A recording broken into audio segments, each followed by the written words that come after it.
Karen orphans pour out their hearts, raising their hands and voices in collective praise to God.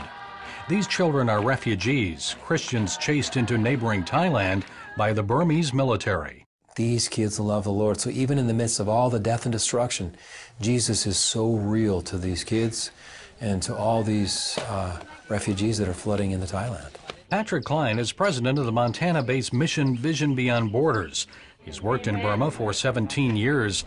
This past Christmas, he and team members ventured deep into the jungle along the Thai-Burmese border, delivering Bibles, medical supplies, and relief items to the orphans and other Karen refugees. Team member Wes Flint was touched by the children's ability to forgive their persecutors. Their faithfulness and their commitment to Jesus Christ is teaching me so that I would not hold anger or animosity towards those that have persecuted me. Hearing their stories is heartbreaking. One little boy, his mother was sick.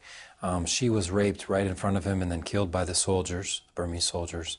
And then they killed his father. They shot his father, and while he was still alive, they set him on fire. Human rights atrocities committed by Burma's military regime are well documented.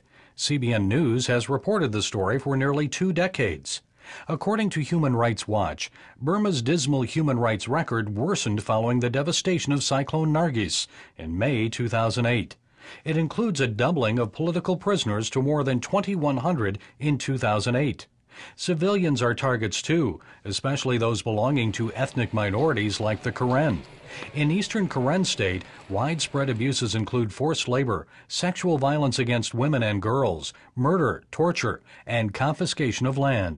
About 40% of the Karen are Christian. It's almost like this Burmese military is out to get rid of anybody and everybody that's opposed to them, and especially those that are Christians. And so I see more of an opposition by the government to the gospel, but I also see a more receptivity to the gospel among the people. That interest has increased since Nargis, especially in Burma's Delta region, the area hit the hardest by the cyclone. I'm standing outside one of Myanmar's unregistered house churches.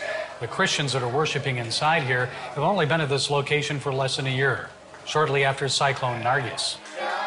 Many of them are Buddhists, seeking to learn more about Christianity and Jesus. This evangelist asks that we protect his identity. He's planted many churches throughout Burma, and several since the cyclone. He says he will not be deterred as the government attempts to rid the nation of Christian influence. They try to make the Buddhist country. When they press us more, we win more. When we talk about Jesus, many people come. Regular worship often proves difficult for the new converts. Once discovered, the government closes unofficial churches. Christians say they have few places to worship because the regime has not allowed any new church buildings since 1965. That's why many Christians are often forced to worship secretly in homes. This pastor also asks that we protect his identity.